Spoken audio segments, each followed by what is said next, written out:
Hello, and welcome back to another video where we talk about mass and energy balance. Today, we're going to be talking about relative humidity. If you're watching with this video, you probably already know about the experiment that we do in order to find the relative humidity. But just for recap, what we do is we get a thermometer, we wrap the bulb with a wet piece of cloth, and we tie the other end of the thermometer to a piece of string, and we rotate this thermometer in a circular fashion. And what we observe is that the temperature starts to drop and reaches a constant.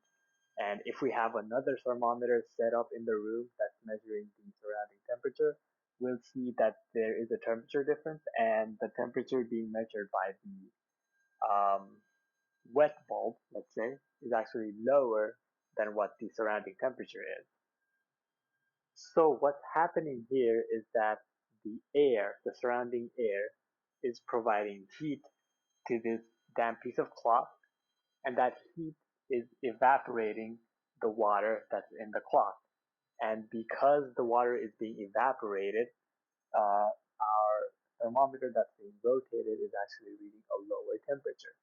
So let's analyze this situation. So since we can see that there's heat and mass transfer going on, heat transfer in terms of heat being transferred from the air to the water, and mass transfer in terms of the water molecules being evaporated into the surrounding air.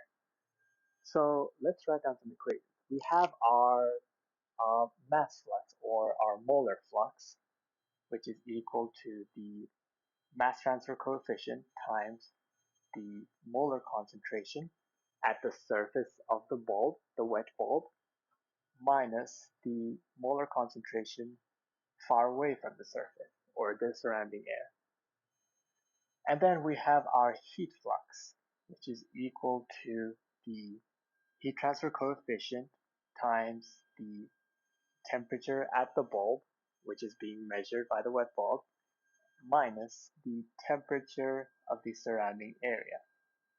Now I use this particular formula, which is the heat flux of in terms of convection, because we are rotating this thermometer and air is moving past the wet piece of cloth and it's evaporating. So there's convection going on. That's why we're using this formula. Uh, we can just see that these equations are very similar. We have a heat transfer coefficient. We have mass transfer coefficient, and here we have heat transfer coefficient, and we have the difference of molar concentrations, and we have a difference of temperatures. So they seem to be very similar.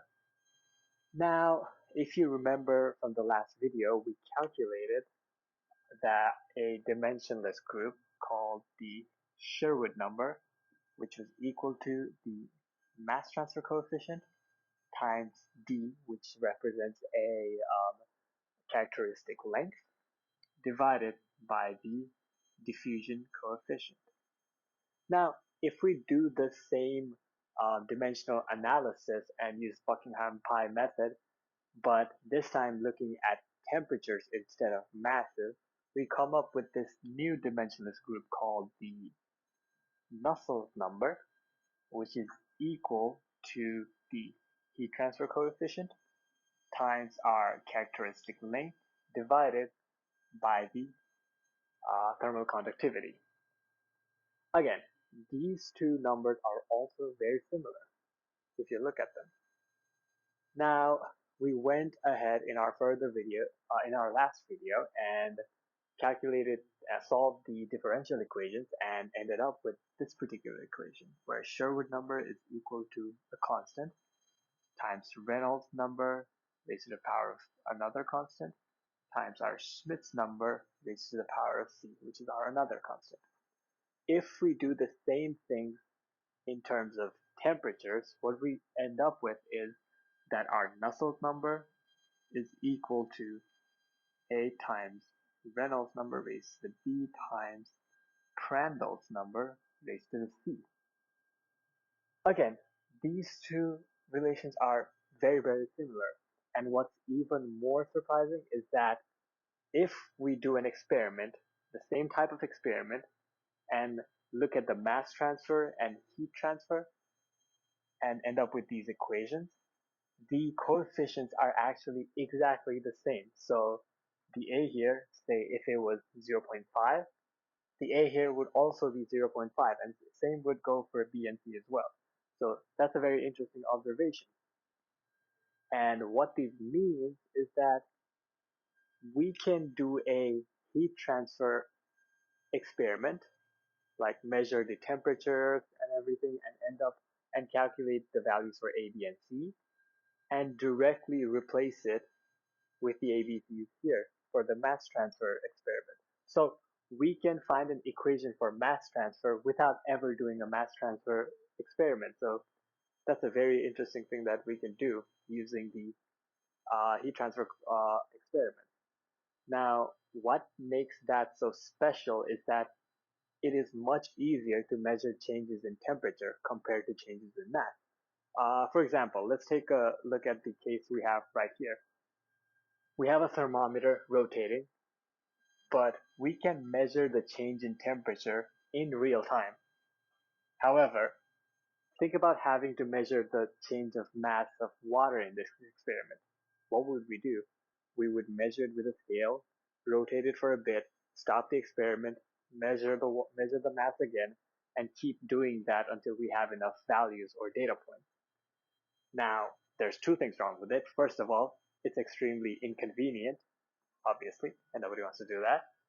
And the second thing is that when you stop an experiment to take measurements constantly, you're introducing an error there, and you don't want those in your experiment. So using this relationship, what we can do is we can simply do a heat transfer experiment, which is a lot easier, and build relationships for mass transfer using the values from A, B, and C.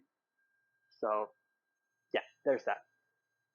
Now, what we can do from here is let's try and divide these two equations because we can see that the A's can cancel out, the Reynolds number can cancel out, and we can end up with a more simpler equation. So let's go ahead and do that. So if I divide this by that, we end up with Sherwood's number divided by Nusselt's number, and our A's cancel out, and our Reynolds numbers cancel out. And what we end up with is Schmidt's number divided by Prandtl's number raised to the power of c. Now, just as a reminder, our Schmidt's number is actually equal to fluid viscosity divided by fluid density times the diffusion coefficient, and Prandtl's number is actually equal to fluid viscosity divided by the fluid density times thermal diffusivity. Again, very similar forms. So yeah, another thing to notice is that our Reynolds numbers just canceled out. And now, among all of these terms, Reynolds number is the only one that's actually affected by velocity. So remember, whenever we talked about relative humidity in the past classes, when we're rotating this thermometer, we're not really ever told like how fast we need to rotate the thermometer. Well, now we know the reason why. Because the Reynolds numbers cancel out the only term that's affected by velocity. So no matter how fast or slow we move the thermometer, it really doesn't matter because Reynolds number cancels out.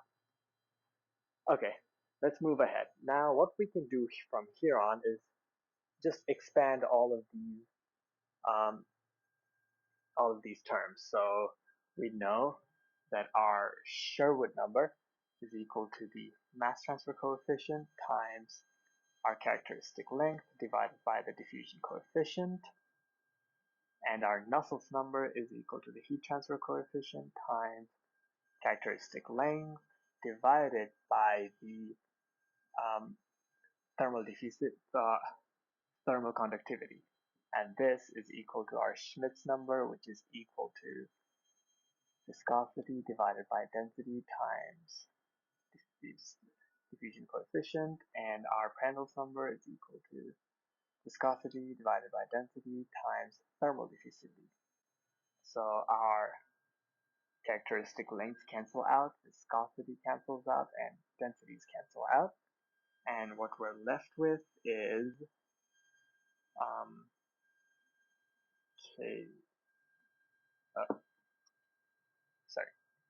So what we end up with is Kc times K divided by H times dAB.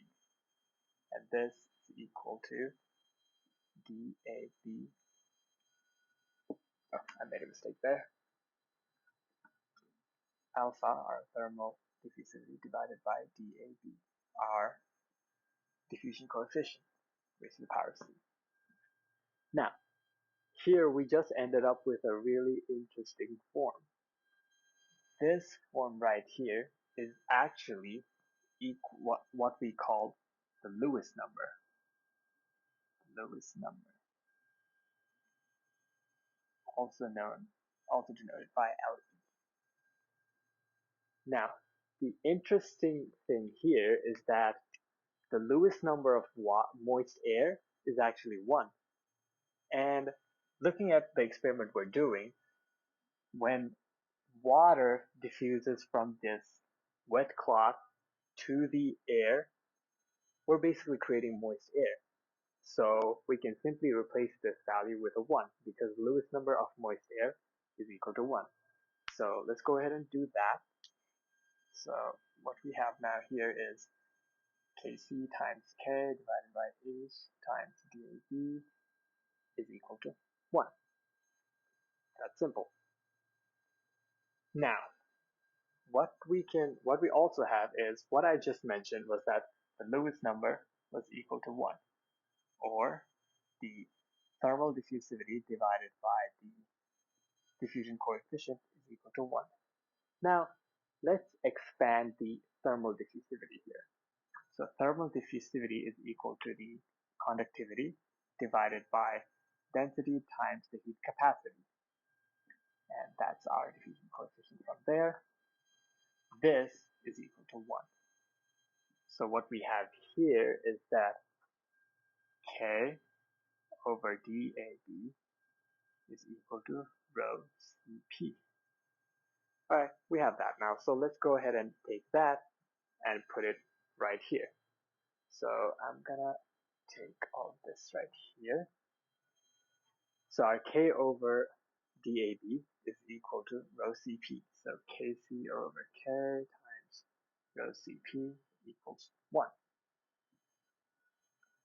Now, I made a mistake here. This is actually H, our heat transfer coefficient.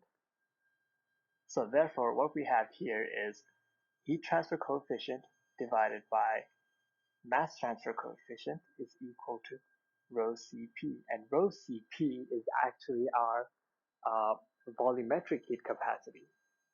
And this is what's called the Lewis relationship. Lewis relationship.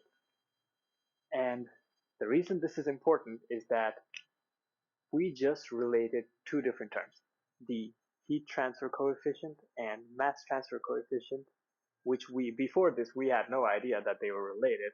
Now we related these terms to such a simple term as the volumetric heat capacity. And there's a lot of interesting things that can be done with this observation. So let's take it a step further and do more analysis on this. So I'm going to erase all of these things.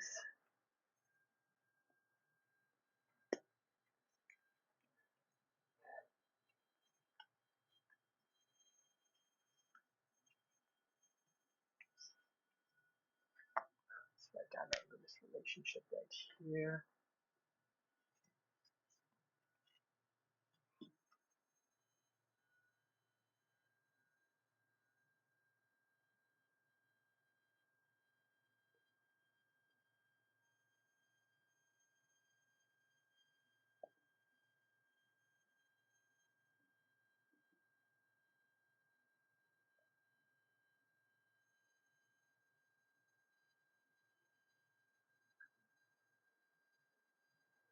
Okay, now let's take a look at what's happening one more time. The heat from the air transfers to the water, and the water evaporates because of it and diffuses into the air. So let's try to relate the heat transfer and mass transfer. So first of all, what we have is our heat flux is the heat transfer coefficient times temperature.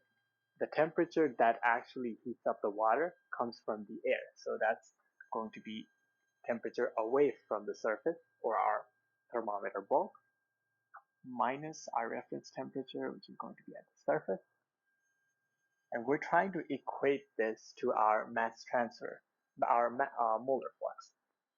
So we already wrote this down, but it's going to be our mass transfer coefficient times concentration at the surface minus concentration further away from the surface. Obviously, these two terms aren't equal. This term is in joules per meter square per second, whereas this whole term is moles per meter squared per second. We just need to convert this into joules per meter squared per second. Uh, Clearly, the way to do it would be to multiply by a term that has the units of joules per mole, and the moles would cancel out, and giving us the final term, joules per meter squared second. Conveniently for us, we have this term lambda, and this term lambda is actually the heat of vaporization of water, and its units are exactly joules per mole. Now, the reason I can put this heat of vaporization directly here is that all of the heat that's being supplied into the water from the air is being used to vaporize the water. So that's why it makes sense for us to use that. And it also makes sense in terms of the homogeneity of the units. So now that we have that, let's try to further expand these values. We just came up with the Lewis relationship where heat transfer coefficient and mass transfer coefficient was equal to the volumetric heat capacity. So we have our heat transfer coefficient and we have our mass transfer coefficient. So let's introduce that into this equation. So uh, bringing the mass transfer coefficient to the left side, we get this.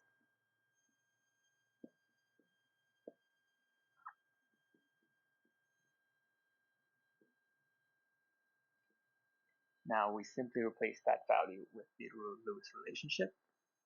It's going to give us the volumetric heat capacity. And we write down everything as is for now.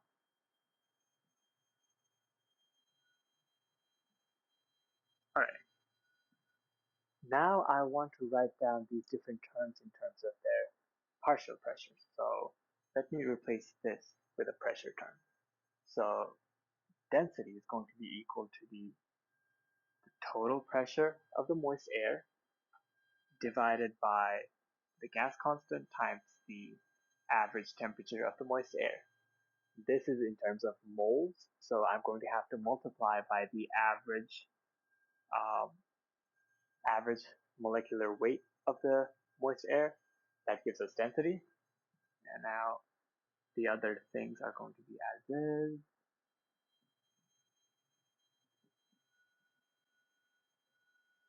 Now, the molar concentration at the surface of the bulb is simply going to be the partial pressure of the water at the bulb divided by the gas constants times the temperature at the bulb. So at the surface, I'm going to write that as surface.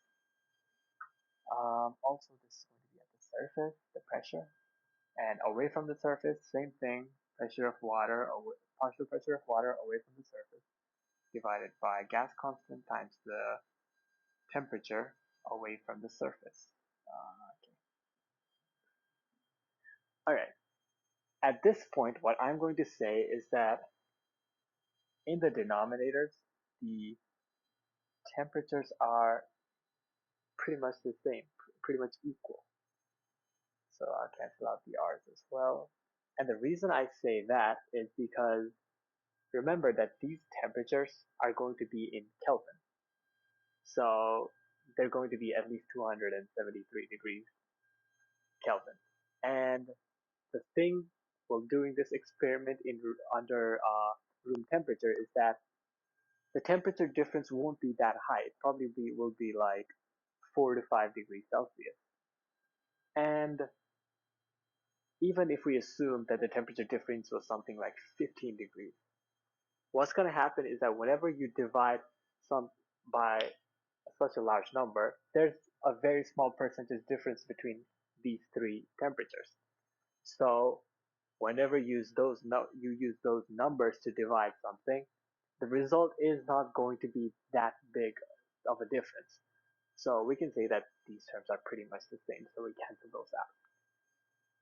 And the reason we don't do the same thing right here, where we're not saying that these two are equal and canceling them out, considering them to be zero, is that zero and not zero are very different things. Like if I say that this thing is zero, everything else on this side is going to be zero, and this whole term is going to be equal to zero.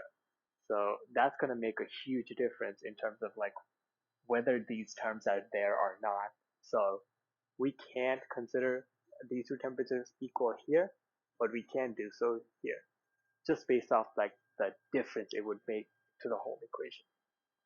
Alright, so let's go further. I'm going to just clean up this equation and write this down as this.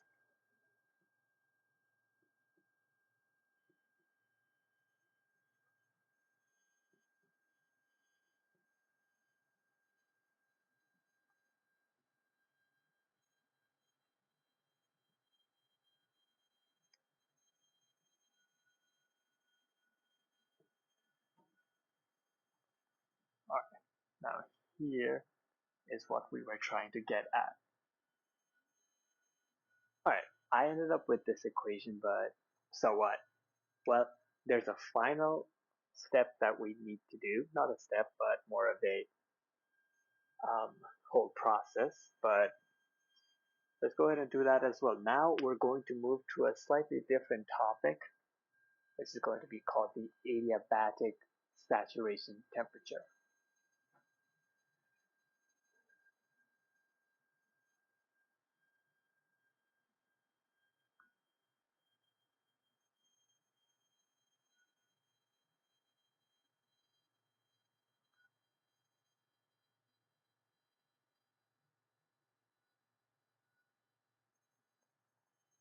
So, what we're going to deal with here is that we're going to have a tube, and this is a very long tube. We can just say that the length of this tube is actually infinity, so it's an infinitely long tube. And since we're talking about adiabatic conditions here, we're also going to assume that this tube is perfectly insulated, meaning that no heat transfer is taking place through these walls. No heat comes in, no heat goes out. And what we have is on the lower surface of this pipe, we have water. And then there's moist air coming in from left side, moist air at the rate of m dot, and it's coming in at the pressure of P in and temperature of T in. Now, uh, this air goes out from the other end. Now, because this is an infinitely long tube, the air coming out will always be in the saturation temperature because the length of this tube is so long that the air has enough time to gather as much air as it possibly can hold at that temperature. So the temperature is out going out is BT out. And another assumption that we're going to make is that we have let this experiment run on for a very long time so that it would reach steady state. And what that means is the rate of mass flow in is actually equal to the rate of mass flow out. So both of them will be m dot. Now, let's go ahead and Yeah, another thing. Since it's steady state, we also know that the enthalpy in has to be equal to enthalpy out. So let's go ahead and do enthalpy balance, the energy balance. So what will our enthalpy in be? Let's see. So the things that are bringing in enthalpy is, first of all, the air itself that's transferring heat into the water to evaporate it. And then it's the air that's being evaporated in through the moist air. So let's write that down. So for the air that's transferring heat, that would be Cp, the heat capacity, times the temperature in minus a reference temperature. But for now, we're going to assume that reference temperature to be 0, just to make the calculation easier. Plus, we have the air, the water vapor in the air, and that's going to be the heat of vaporization. Now, notice that last time our heat of vaporization was in terms of moles. This time we're going to do it in terms of mass, in terms of joules per kilogram, because we know the incoming mass in terms of kilograms per second. So it would make more sense for us to use joules per kilograms here instead of joules per mole. Now, this enthalpy of the water vapor would simply be the pressure of water divided by the gas constant times the temperature coming in. This term is in moles, so we multiply that by the molecular weight of the water. What this term gives us is the mass of water in the volume of all air. What we actually want is mass of water in the volume of water. So what we simply do is divide this or multiply this by the gas constant times temperature in divided by the total pressure times the average molecular weight of the moist air. So there we have that. And of course, to get enthalpy, we multiply that by the mass flow rate. So yeah, these two terms cancel out and this can be simplified. In the same way, let's write down the enthalpy out. So enthalpy out. Now this is actually the same thing as the enthalpy in, uh, except our temperature in becomes temperature out, and our partial pressure of water in becomes the saturation pressure. So let's write that down. This is simply going to be equal to the heat capacity times temperature out plus heat of vaporization times the saturation pressure times the molecular weight of water divided by the total pressure times the average molecular weight. And all of this multiplied by the mass flow rate. So at this point, you might ask, is the total pressure coming in the same as total pressure going out? Is the average molecular weight coming in the same as average molecular weight going out? So the thing here is that obviously the composition of the moist air here and here is different. There is less moist air less water vapor in the air coming in than there is in the air going out. However, unless we do this experiment in really high temperatures, something like 90 degrees, 100 degrees, not a whole lot of air is going to diffuse into not a whole lot of water is going to diffuse into the air. So that would mean the difference in the average molecular weight and pressure caused by the introduction of water into the air is negligible. It's practically equal. So in this case, we're just going to assume that uh, whatever's the pressure and average molecular weight coming in is the same thing as going out. So let's do the energy balance, equate these two things, and let's see what we end up with. So energy balance.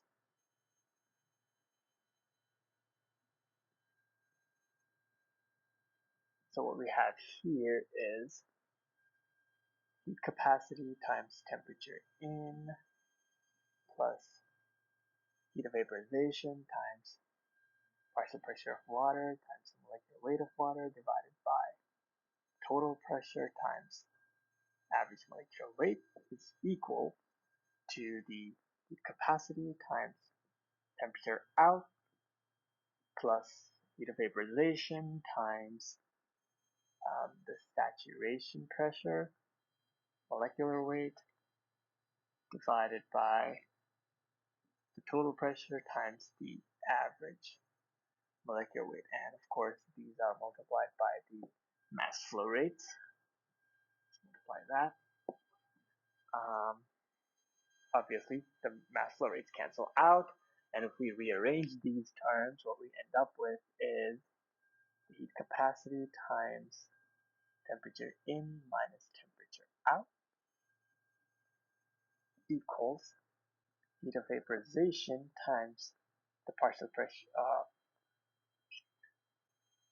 made a little mistake there, the molecular weight of water divided by the total pressure times the average molecular weight of the moist air times the partial pressure of water.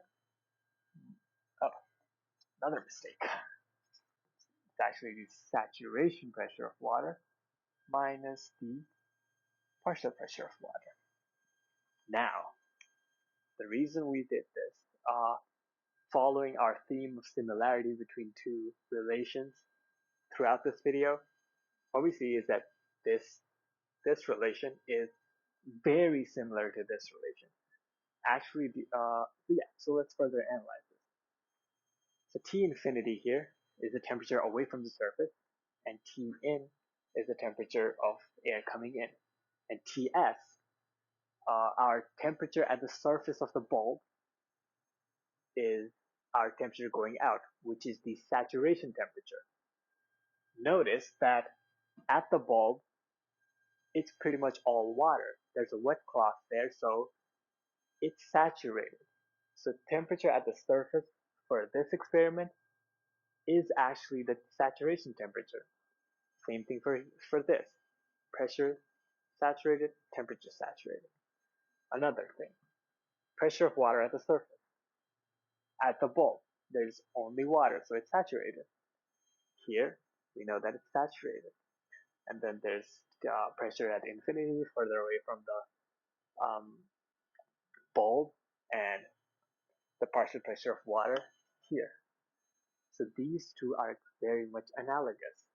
The only difference, therefore, right now is that we have this term, molecular weight of water here, but we don't have it there. However, notice that here we solve this thing in terms of masses, and here we solve everything in terms of moles. So if we want to convert this term into moles, all we need to do is just multiply by the molecular weight, and now these two are actually equal.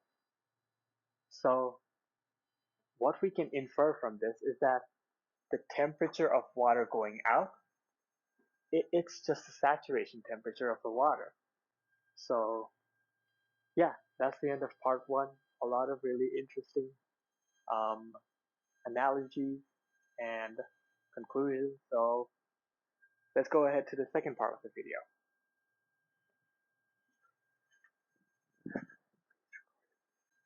So this time we have a little bit of a different problem going on. What we're looking at is a cooling tower, and how this works is that we have a column which has been stuffed with packing material, and there's a shower on top which is dripping down hot water into the column. And at the bottom we have a fan that's blowing in cold air um, into the column. And what's happening here is that we're attempting to cool down the hot water that's coming down through means of evaporation.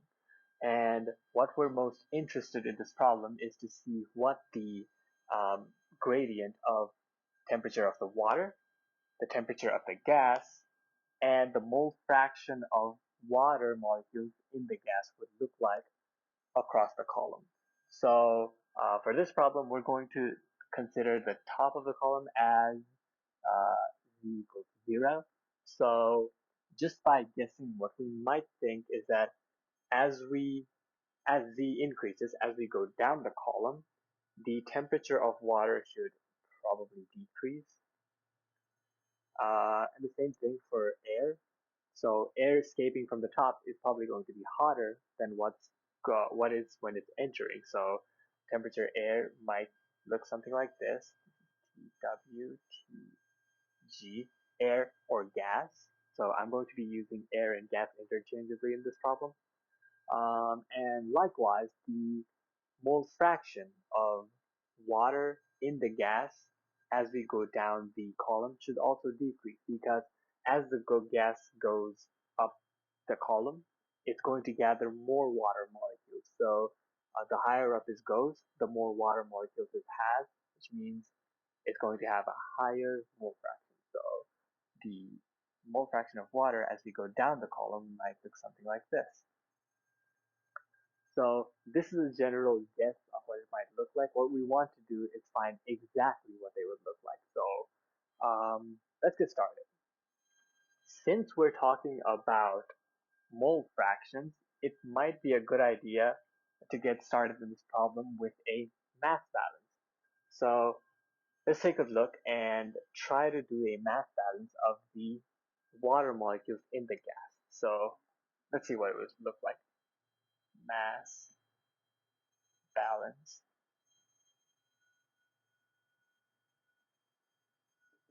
Okay, so first of all, let's write down the mass transfer equation here. So it's going to be the mass transfer coefficient times the mass concentration of water at the surface, and the surface this time is going to be the surface of the packing material, minus C infinity, which is the molar concentration of the water away from the surface of the packing material.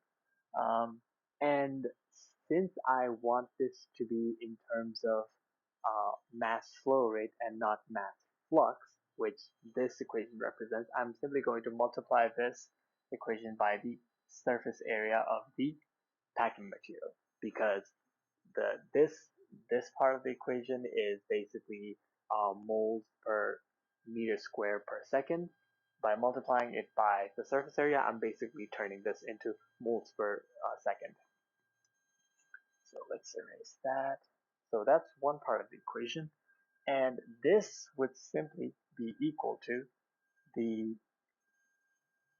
gas flux, which is the gas coming from the lower part of the column.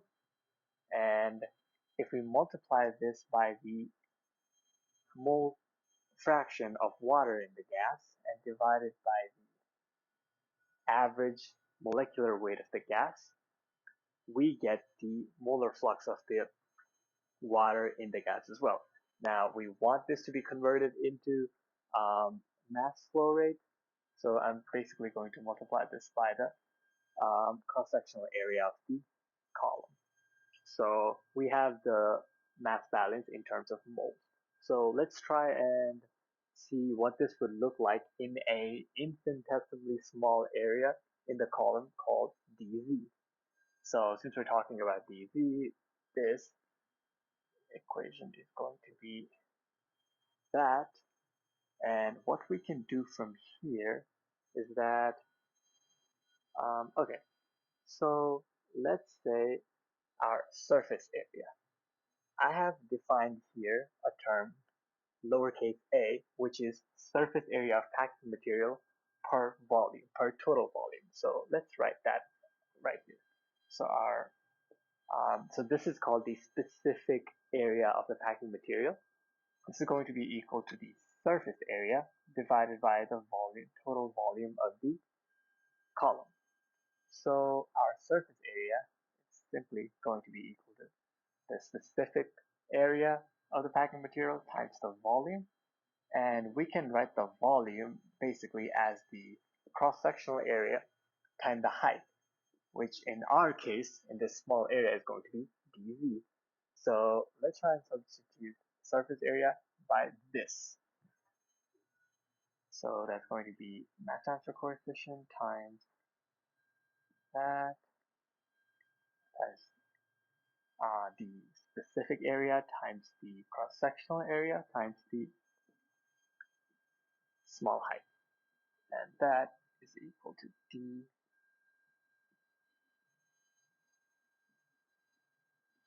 equal to that. So now we can see that the cross-sectional area simply cancel out because as we go up and down the column, the cross-sectional area doesn't change, so we can cancel those out. Let's erase this. And what we can do after this is, let's take a look at the gas flux and the average molecular weight. So as we move across the column, the average molecular weight of the gas is going to change because as the gas moves up, it's going to gather more water molecules and its molecular weight is going to change. Similarly, the gas flux, because of the same reason, is also going to change. However, if we take the change into consideration, this differential equation is going to be extremely hard to, not exactly extremely hard, but it's going to be complicated to solve. So for simplicity's sake, we're going to assume that these two things stay relatively constant across the column. So we can take those things out of the differential. So let's write that down.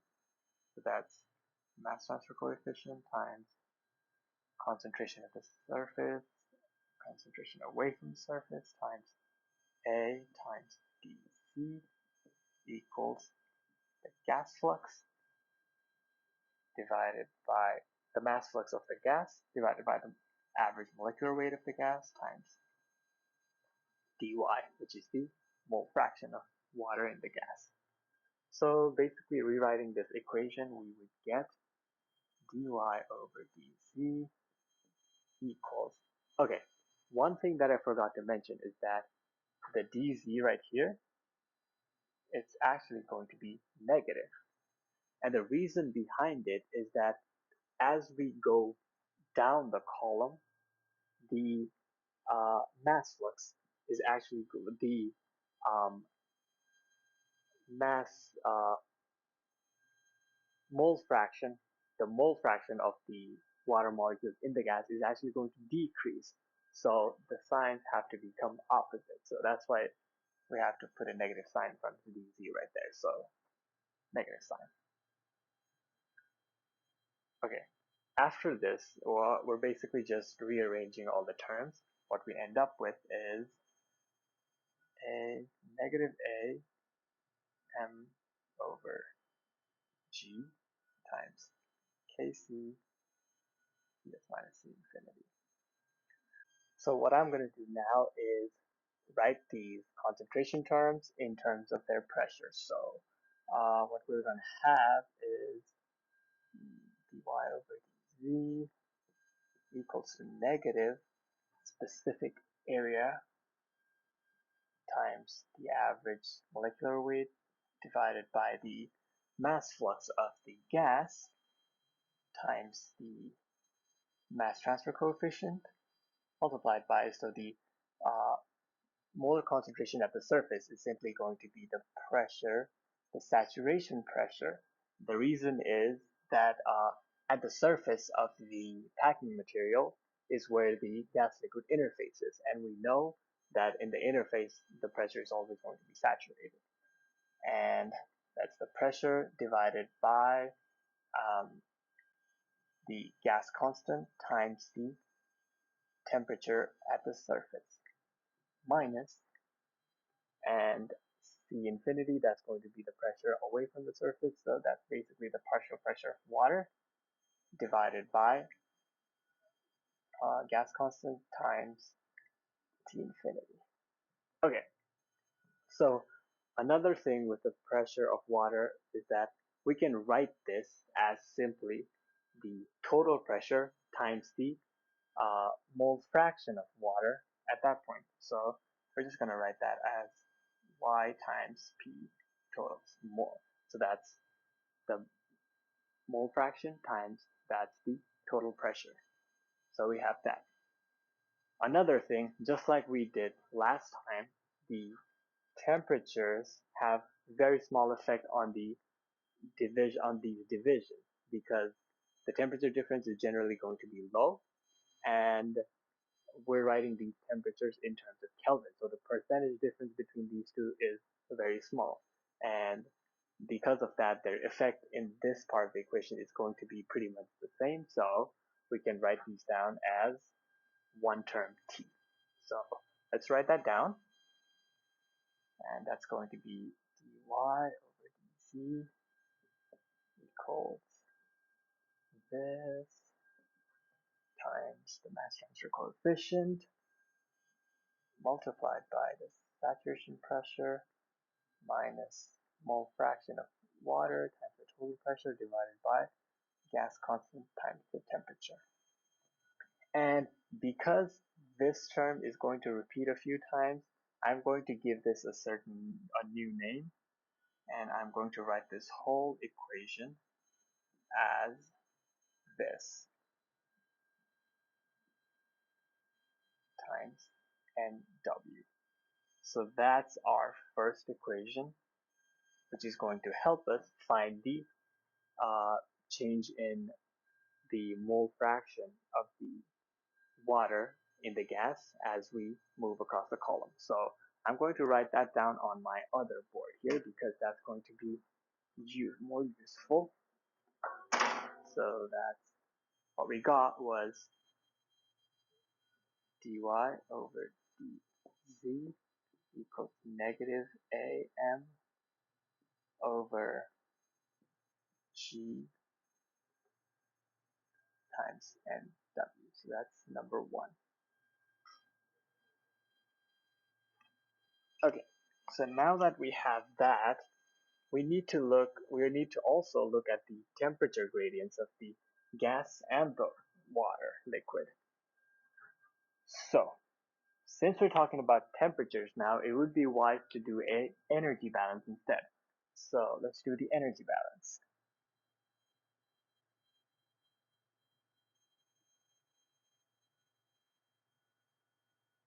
And in this particular case, what we're going to look at is at the actual liquid interface, the liquid. So, what is the enthalpy of the liquid? That's simply going to be the mass flux of the liquid times the heat capacity of the liquid times the change in temperature. Again, I want this to be in terms of mass flow rate, not mass flux. So I'm going to multiply that by the cross-sectional area. This thing might look a little bit weird, but this is very similar to the mc delta T that we're very familiar with. So these terms are analogous to mass. This one's practically C and this one's practically delta T. So there's that. Now what this should be equal to is the heat transfer coefficient times the temperature of gas, because that's where the heat is being supplied from, minus the temperature of water. And again, this term is in uh, the units of this term is joules per meter square second. Joules per meter square second. We want this to be in terms of joules per second, so we're basically going to multiply that by the surface area because that's in meter squares. We also have another term that contributes to the enthalpy, and that's the water vapor that's being vaporized. So for that, it's going to be equal to the heat of vaporization of water times so that's going to be the heat of vaporization times the mass that's being transferred. So this I'm basically going to write as NW. Now this whole term again comes to joules per meter squared second. We want to convert that into joules per second, so we're going to multiply that by the surface area again. Now, this term is actually going to take a negative sign because by vaporizing, it takes away from the enthalpy of the actual liquid water. So we put a negative sign there. Now let's try and solve this part as well. I'm going to keep the left-hand side of the equation as is. And let's expand out the surface area like we did last time. So the surface area is going to be the specific area times the cross-sectional area times dc. Same thing for this side.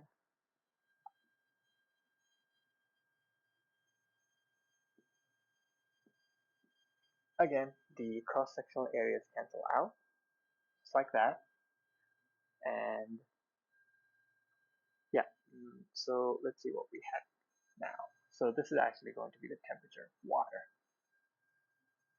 So let's see what we can do here. Let's do this. So that's the same thing that it was last time.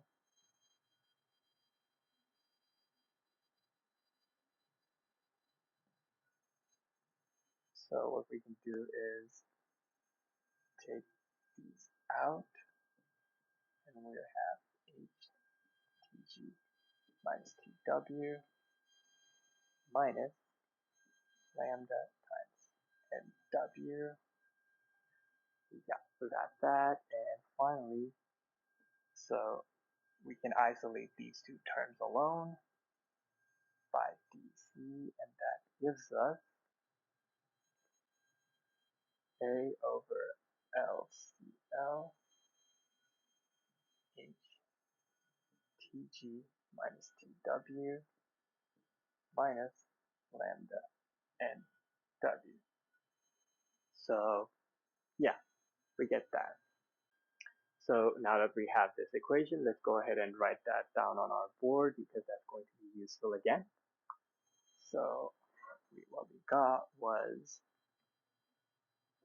the rate of change of temperature of water by distance by Z equals A over, that's mass flux of the liquid times heat capacity of the liquid multiplied by transfer coefficient Tg minus TL minus heat of vaporization times NW. Alright, we have two of our equations. Now what we need is our final equation for the rate of change of the temperature of gas with respect to Z. Now, in order to find that, what I'm going to say is let's take a better look at our dz. This is the area we're looking at. Now, we see that there's an enthalpy of water coming in, and there's an enthalpy of water going out.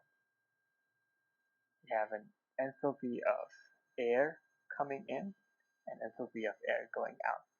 So at any point, what would the difference between the enthalpies be? So enthalpy of water coming in minus enthalpy of air going out. So that would be the difference in enthalpy.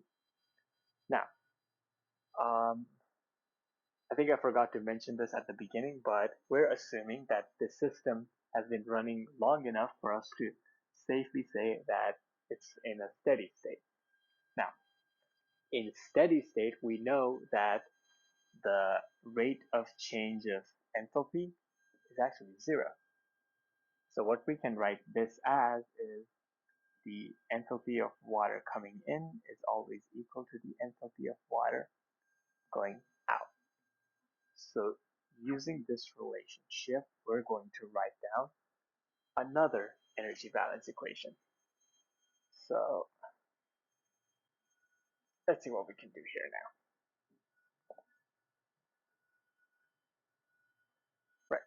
So our enthalpy of the air is basically the gas flux, times the heat capacity of the gas times del dt, the change in temperature.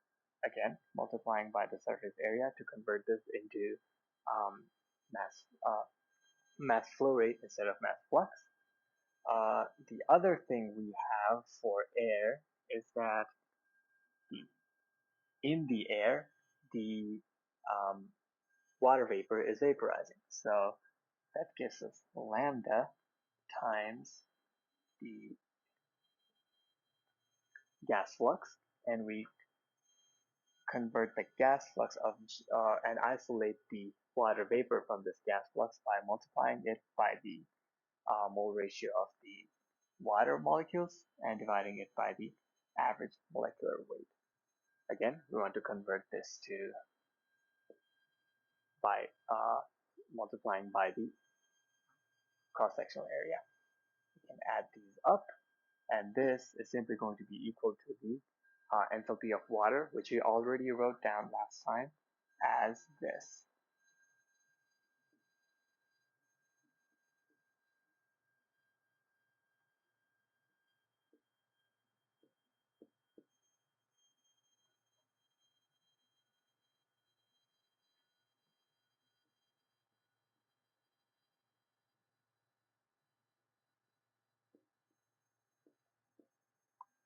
Let's remove this. Now, you can see that the cross-sectional areas cancel out one more time, and let's see what we can do from here on.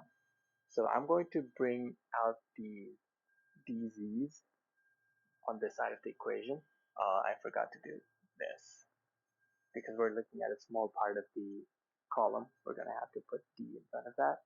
So let's open this up. We again have established that we're going to assume this to be constant, this to be constant, so they can come out of the differential. And we already know that these are constant factors, so they're going to come out as well. So what we're going to end up with is the gas flux, mass flux of the gas times the heat capacity of the gas times dT plus heat of vaporization of water times mass flux of gas divided by the average molecular weight times dy. And that is going to be equal to, when we have A outside, H times Tg minus Tw minus lambda times Nw, and finally dz. Now I'm going to take this dz and bring it to the left-hand side of the equation, and what we have is this.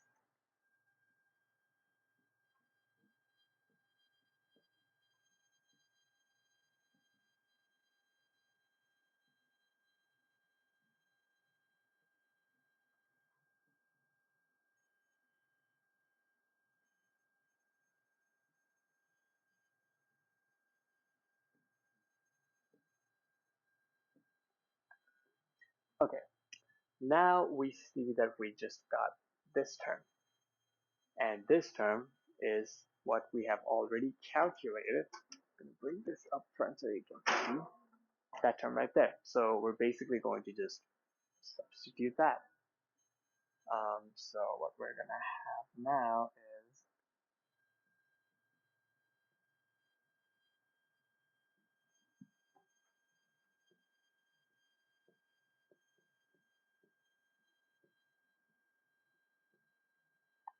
times negative A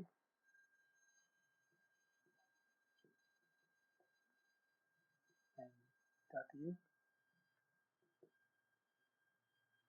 I'm actually going to expand this out as well.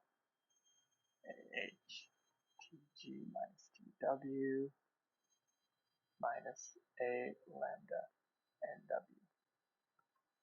Now, right off the bat, we see that these two terms cancel out, these two cancel out, and what we have right here is negative A lambda Nw, negative A lambda Nw. So this whole term cancels out with that. And finally, what we have remaining for dt over dz is ah over g cg brackets tg minus tw. So that is our final equation for the temperature of air. Actually, I forgot to write down that this was the temperature of gas. So let's put that right in. So yeah, that's the third and final differential equation we needed. So let's go ahead and write that down as well. 3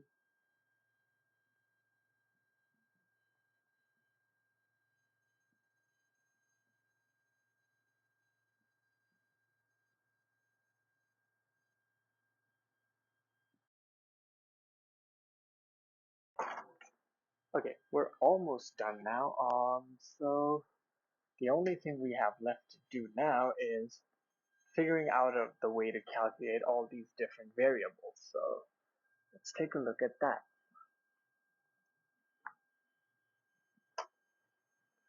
So a lot of the equations that we have here can be calculated or measured. But first of all, we don't know what the average molecular weight is going to be. So we need to figure out a way to find that. And we don't know what the gas flux is going to be. So we're also going to have to calculate that.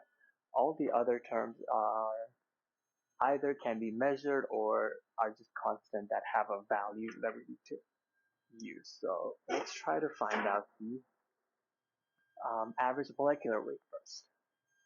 Actually, let's try to find the gas flux first, the mass flux of the gas. So we have here the gas flux. And we know since the gas is composed of air and water vapor, I'm going to write this down as the mass flux of air plus the mass flux of water in its vapor form. Now, the interesting thing here is that the mass flux of air has to stay constant throughout the column because air that's going in does not have anywhere else to go. It's not going to accumulate inside the column. So all the air that's going in is coming out. So this part of the equation is constant. However, the mass flux of the water vapor is not going to be the constant because water that's raining down from the shower is evaporating into the gas and coming out on top. So the gas flux is going to change for water. The mass flux of water is going to change. So how do we calculate that? Well, what we can do is our mass flux of water vapor, if we divide that by the molecular mass of water. So let's check the units of this. So this is simply going to be, so numerator is kilograms per meter squared second, divided by this is going to be kilogram per mole, and we're going to end up with mole per meter squared second. Now, if we equate this to the molar flux of water times the total mass flux of the gas, divide that by the average molecular weight. So let's check the units here. So we have Y, that's unitless, and our total mass flux of the gas is kilograms per mole again, and this is okay, that's actually kilograms per meter squared second, and this is kilograms per mole. These two cancel out, and we're left with mole per meter squared second. So yeah, that's a relation that's true. So in the same way, for air, if we write down the gas flux, mass flux of air divided by molecular weight of air, that's going to be equal to 1 minus y because total mole ratio is always equal to 1, and the only components in this gas is water and the air. So in the same way, the total mass flux of the gas divided by the average molecular weight. From here, what we can do is actually divide these two equations. So let's see what we get from there. So if we divide these two equations, we can see that these things cancel out and these things cancel out. And and if we isolate the mass flux of the water vapor, what we will end up with is basically mole ratio of water divided by the mole ratio of air times, let's see, so that's going to be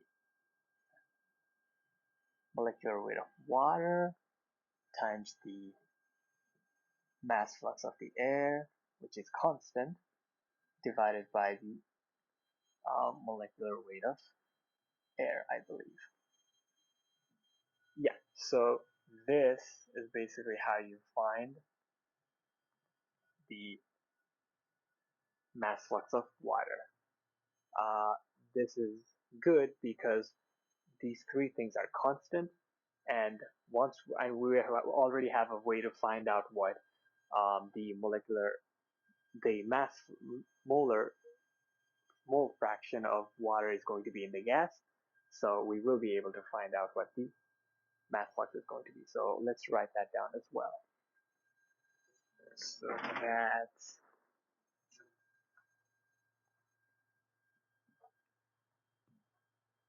mass flux of water is going to be equal to y over 1 minus y times NH2O times mass flux of air in the gas divided by molecular weight of air. Right, there we go. Now, finally, we need to find out what the average molecular weight is going to be. So let's see how we're going to do that. So for average molecular weight, if we write down this equation, the gas flux of air plus the gas flux of water in its vapor form divided by the gas flux of air divided by the molecular weight of air plus the gas flux of water in terms of its vapor form divided by the molecular weight of water. So let's see if this equation is actually true. So the top part of the equation gives us the units of kilograms per meter squared seconds. At the bottom, so this part of the equation gives us kilograms per meter squared seconds divided by kilograms per mole. Now let's see. So these two things cancel out, and these two cancel out. And this kilogram goes to the numerator, moles goes to the denominator, and we're left with kilograms per mole.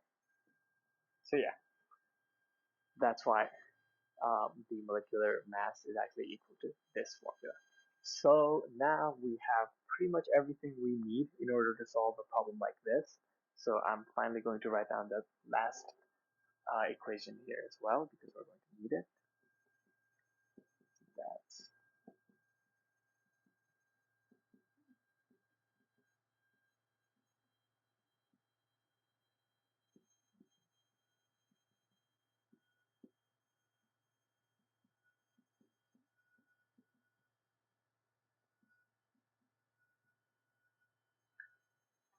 all right. Now that we have everything we need, we're going to look at a specific problem of this case where we have a bunch of data, and we're going to try to solve it in Python. That's my favorite part, so let's go ahead and do it. Okay, so now we're in Python and we're going to try to solve that problem numerically in programming. So first of all, what I did was I imported NumPy as empty because it's gonna be useful in order for us to make some arrays. I imported plotly.io as PIO and then used it to make my background of my graphs dark. And then I imported plotly.subplots in order to make subplots so that I can make three different graphs on the same output. After that, I also imported the integrate solve IDP function from the SciPy library so that we can solve our differential equations. And then again, from the SciPy library, I also imported the optimize root function, which would help us to um, solve our simultaneous differential equations. So right off the bat, we've been given the height of the column, the heat transfer coefficient, the the specific area of our packing material, and we have been given the initial temperature of water, the hot water that's raining from above the shower at 70 degrees Celsius. We simply converted it into Kelvin. We also are given the initial temperature of the air that's blowing from underneath the column. And then we have the mass flux of the liquid water and the velocity of the air that's blowing, and then the relative humidity of the vapor. And then these are all the things that we've been given. But apart from this, we also know a few values such as the gas constant, the density of air, the heat capacity of air, the heat capacity of water vapor in the gas, the heat capacity of liquid water, the heat of vaporization of water, the molecular weight of water, the molecular weight of air, and the total pressure. The total pressure is kept at atmospheric pressure because this system is exposed to atmosphere. Now I have this one line, and what this line basically does is it calculates the Antoine equation so that we can calculate our saturated pressure by using the temperature. Um, so basically, this much is the Antoine equation. The division right here is basically converting what the Antoine equation gives us in millimeters of mercury into pascals. So, okay, let's get started. First of all, let's write down our differential equations that we calculated earlier. So our dy over dz is equal to, as you can see on the board, negative a times the uh, average molecular weight times nw divided by the total mass flux of the gas. And then we have the dTW over dz, and this again, according to the board, is equal to a is equal to this.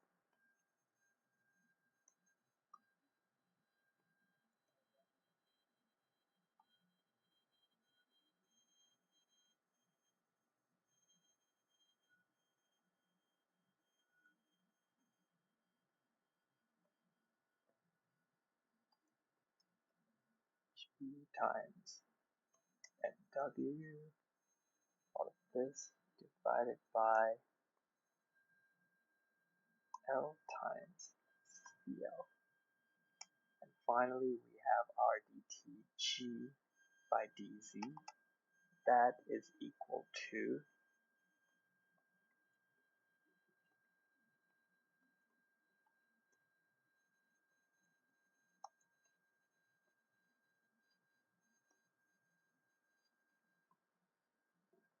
now. We have a lot of values here that we haven't calculated yet. For instance, we don't know the the average molecular weight of the gas. So as you can see on my board right here, the way to calculate it is basically the molecular mass average is equal to the total mass flux divided by the mass flux of air divided by the molecular weight of air plus the mass flux of water divided by the molecular weight of water. Now, in order to calculate this, we need to know what the total mass flux of the gas is, and this is equal to the mass flux of air plus the mass flux of water. Again, we don't know what either of these two values, mass flux of air or water, are. So first of all, I've already established that mass flux of air is going to stay constant throughout the column.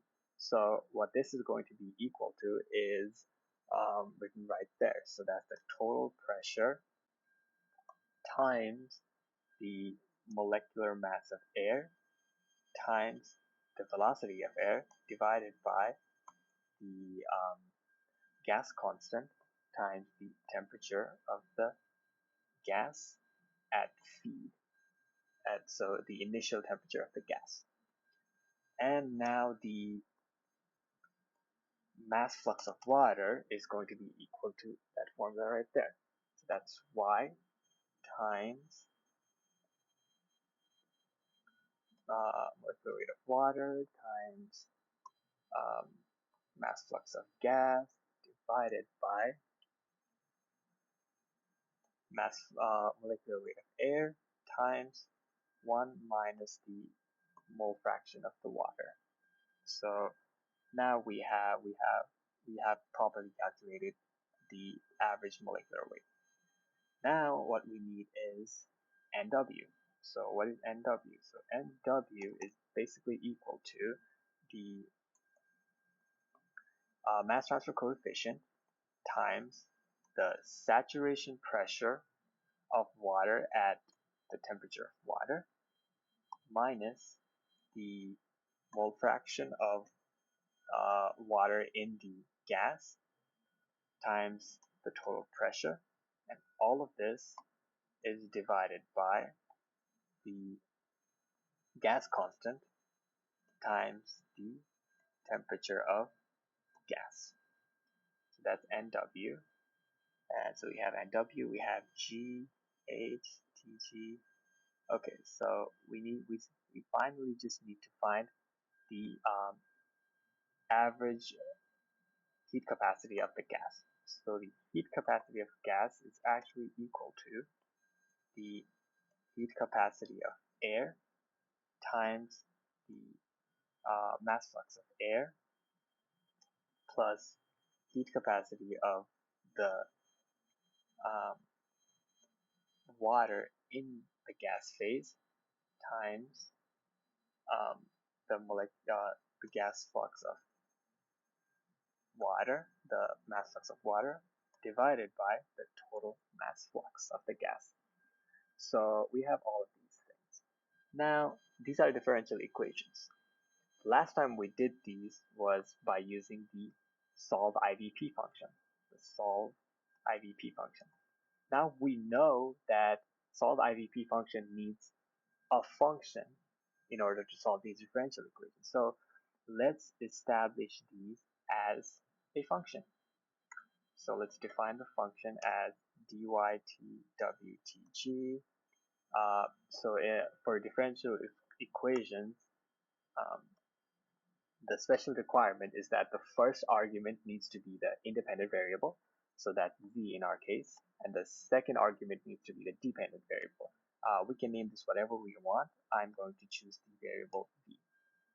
So what I'm going to do here is v is going to take, okay, so the the mole fraction of water is going to be the first element of this dependent variable. The temperature of water is going to be the second element, and the temperature of gas is going to be the third element. There we go. And what we want this function to return is basically dy dtw and dtg.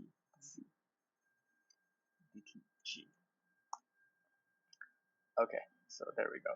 Now let's try to convert do a solve IVP on this. So the first argument needs to be the function, so that's dy twtz. The second argument needs to be the span or the outer the bounds of this experiment, which is our z, which extends from 0 all the way to the height of 20 meters.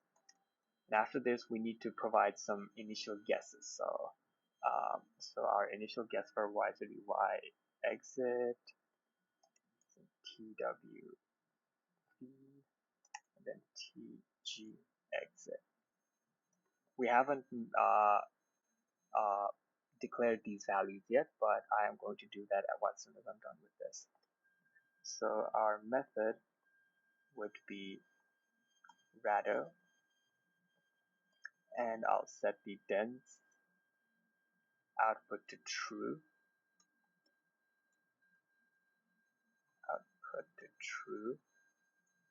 so that we can get arrays as an output. And another thing to do here would be I will take this. Okay, it looks like I forgot to calculate one thing, the Kc. So our Kc is actually equal to the heat transfer coefficient times divided by the density of the air times the heat transfer coefficient, the heat capacity of the air. There's that, and another thing we need to also calculate is the initial mole fraction of water in the air, in the gas. So this is calculated by multiplying the relative humidity by the saturation pressure at Tw and dividing that by the total pressure. And there we go. So another thing that I want to do is I'll make an array here and I'll call it z underscore plot. And what this array will contain is basically np.linear space 0 to height 21. So what this is basically doing is the first element of this array is going to be a 0. The last element is going to be the height of the column, which is 20. And there's going to be 21 evenly spaced numbers in the array. So basically, the array is going to look like 0, 1, 2, 3, 4, 5, all the way to 21.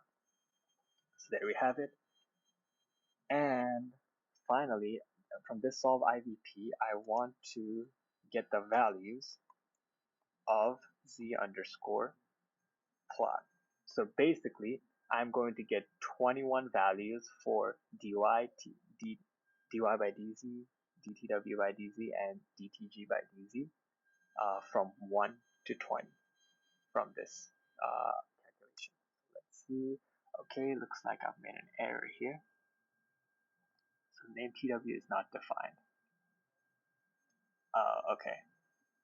So here, what I'm actually supposed to do is temperature of water in the feed. Alright, looks like there's another error. Okay, I didn't make any guesses yet. So let's go ahead and make those guesses. So I'm going to say that y exit is basically y feed times 1.1. This is a random guess, nothing specific. And then tg exit, I will guess that to be tg feed plus 5. Again, another random guess. Let's see if that works. Doesn't. Looks like I forgot a multiplication sign somewhere. Yeah, there we go. Y times pt. Alright, there we have it now. We have the values for all the mole fractions, the temperature of water, and the temperature of the gas. So let's go. So now the problem is all the values that I got, these are just arbitrary values. I made a random guess and got all of those values. So they're not actually what the values would look like in the column. So what we need to do to find the actual values is use the root solver. Now, we know that the root solver also requires a function to work. So what we're going to do is take this differential equation function and embed it inside another function for the root. So another function, call it converge, and let's let it take the variable b. And so what will happen is, what I'm going to do is basically these the variable b will basically get the things that we need to guess. So that's the y exit. That's going to be the first element of the array, and the t exit is basically going to be the second element. So I'm going to change the names of these two guesses.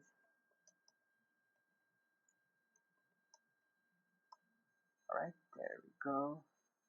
And what I want this function to return is the okay, let's store this to a variable called solution as well. And another thing that I'm going to do is add this little line here. So what this does is that this solution variable that is inside this function cannot be accessed by anywhere outside the function. However, when I set the solution to global, now the entire program should be able to access the solution variable. So that's why that line is there. All right, so I want this converge function to return the solution, and I want this to return the solution from 0 to -1. So -1 means from first to last, and I'll subtract that by y feed. And then the other thing I wanted to return is the third element of the array, and I wanted to submit the last value of it. And then I'll subtract it by tg feed. So there we go, everything is done. Now let's apply a root solver to it. So the first argument it takes is the function, so that's converge.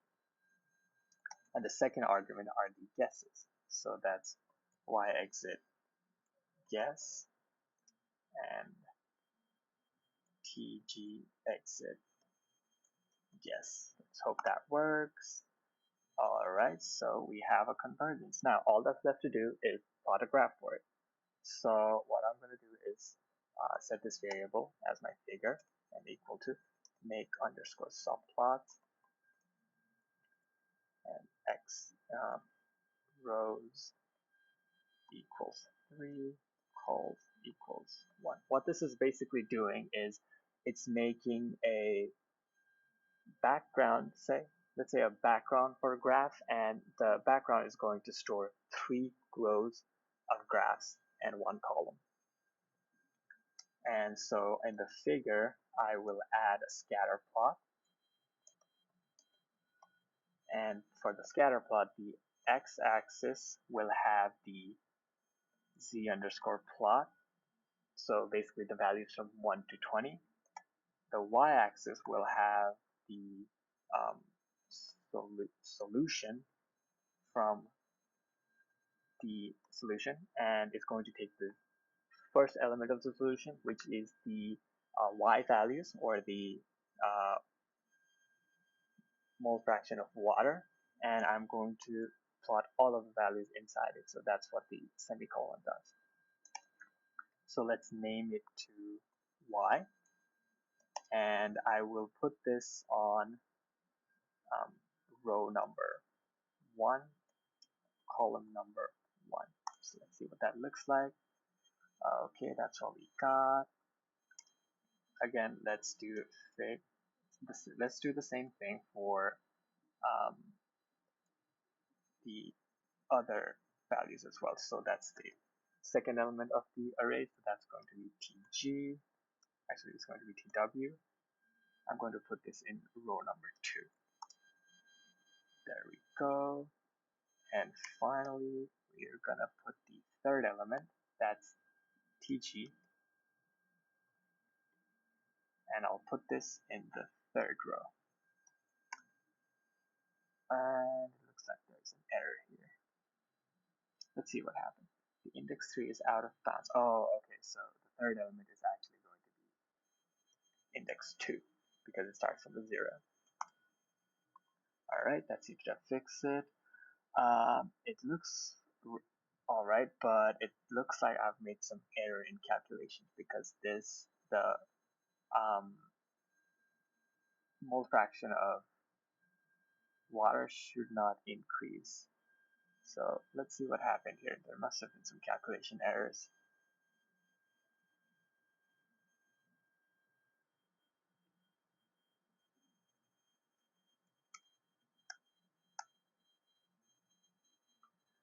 Okay, I think I figured out what the error has been. So when I was calculating the mole fraction of the feed, what I did was I calculated the temperature of water instead of gas. So that's what I should have been doing. So once I run that, all right, everything looks good. Now, all that's left to do is I guess I can edit how this graph looks like. So let's go ahead and do that. So that's going to be fig dot update underscore layout, and then I'll go height at 600, say, and width at 900. So let's see what that looks like. And that looks pretty good. Actually, let me switch these out. 900 by 600. Let's see what that looks like. Okay, yeah, I like that better. So yeah, there we go. So that was the final solution of this problem. So, and I hope you guys learned something today, and I'll catch you on the next video. Bye bye.